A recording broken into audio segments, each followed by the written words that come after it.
Joe Biden announced today, one of his first campaign promises, that if elected, he will force you to wear masks for at least 3 months, apparently including outside.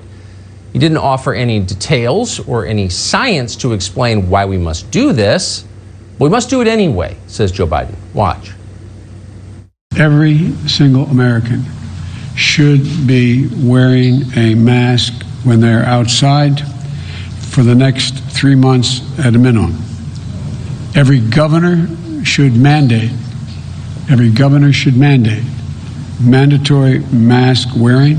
So let's institute a mask mandate nationwide, starting immediately, and we will save lives. It's not about your rights, it's about your responsibilities as an American. Yeah, it's not about your rights. You don't have any rights anymore. You have to wear a mask when you're alone in the woods, walking with no one near you in the park, while running, riding your bike. Is there any science behind this whatsoever? And if so, what is it? Dr. Marc Siegel is a Fox News medical contributor. He joins us tonight. Dr. Siegel, I get really uncomfortable when people in the name try to justify a purportedly public health-based decision by telling me to be patriotic, because that suggests if I disagree or ask questions, I'm not patriotic. So what is the scientific basis for making people wear masks alone outside?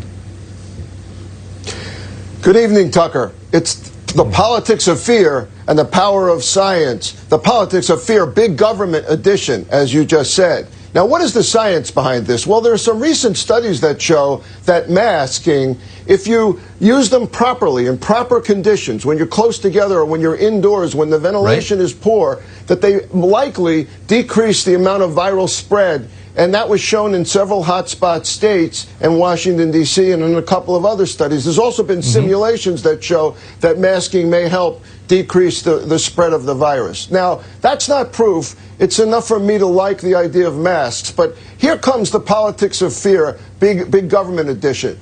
Well, Vice President Biden's talking about outside. Well, outside is where it's much more difficult to spread the virus. And Tucker, I rode my bicycle recently around New York. Everybody was wearing a mask. You know what they weren't wearing? Helmets. So we're going to see a lot more damage to the brain from people forgetting to wear their helmets because they're so worried about these government ideas about excess masking. Now, you've also talked this week about the fact that Harvard researchers have said that during sex with someone outside your household, you should wear a mask. Now, I can't comment on the science of that, but I can tell you that will definitely ruin the romance. And imagine if the government is watching you with that. And a Wisconsin state agency, as you also said, has come out with a decree that even if you're at home on a Zoom call, you should wear a mask even if you're alone. Now, I'm going to tell all of our viewers tonight, do not do that. But depending on the outcome of the presidential election, you may have to turn your camera off because Big Brother may be watching you. Tucker? This is getting really scary. I mean, when you make a decree that you claim is rooted in data, show us what the data are. What's the science? But they don't, because there isn't any, as you know. Dr. Siegel, great to see you. No science. Thank you. None. Thanks, Tucker.